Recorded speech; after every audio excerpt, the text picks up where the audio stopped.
मित्रांनो, आजचा व्हिडिओ आहे बिगेस्ट कॅप ऑन मिस्टेक्स, जे की खूप स्टुडंट करतात. चांगले पर्सेंटेज असून सुद्धा त्यांना चांगलं कॉलेज भेटत नाही, कारण की त्याच्यामागे खूप रिझन्स आहेत. ते आपण समोर व्हिडिओमध्ये बघणारच. तर सगळ्यात फर्स्ट मिस्टेक आहे की ओनली ब्रँड नेम्स बघून कॉलेज सिलेक्ट करणं.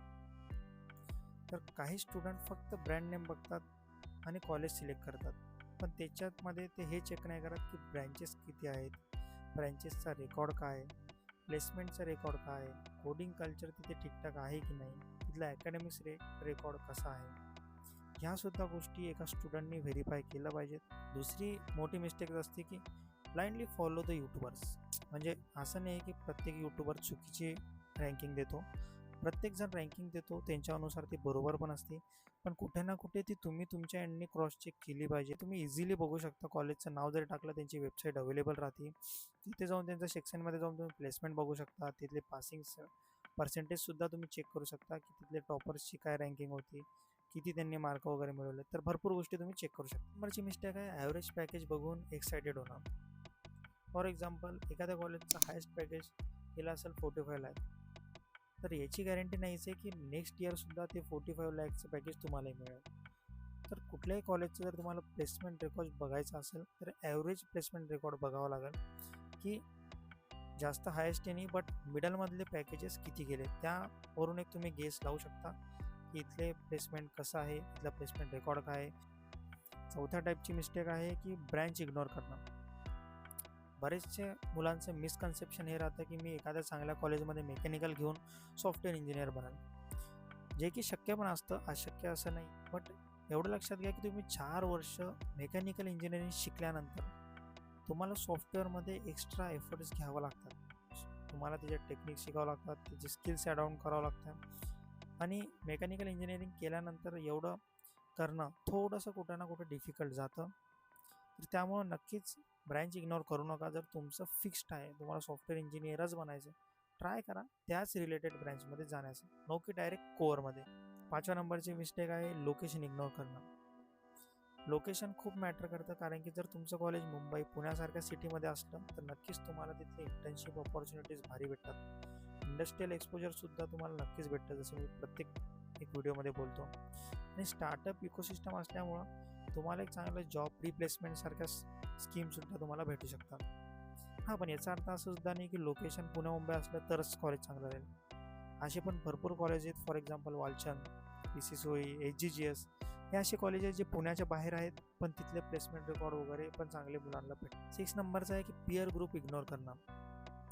पिअर ग्रुप तुमचं कधी ग्रोथ डिसाईड करू शकते, कारण की ज्या कॉलेजमध्ये कॉम्पिटिशन असणार त्या कॉलेजमध्ये नक्कीच तुमचे skills point two point improve होतच जाणार. त्यामुळे कधी पण चेक करा तिथले ग्रुप्स कसे आहेत, तिथले क्लब्स कसे आहेत, तिथे मोटिवेशन मिळते का नाही, नवीन नवीन क्लब्स आहेत की नाही, अपॉर्च्युनिटीज कशा भेटतात. तर ह्या गोष्टी पण चेक केल्या पाहिजेत. 7व्या नंबरचा पॉईंट आहे की कॅम्पस लाईफ बघून डिसिजन घेऊ नका.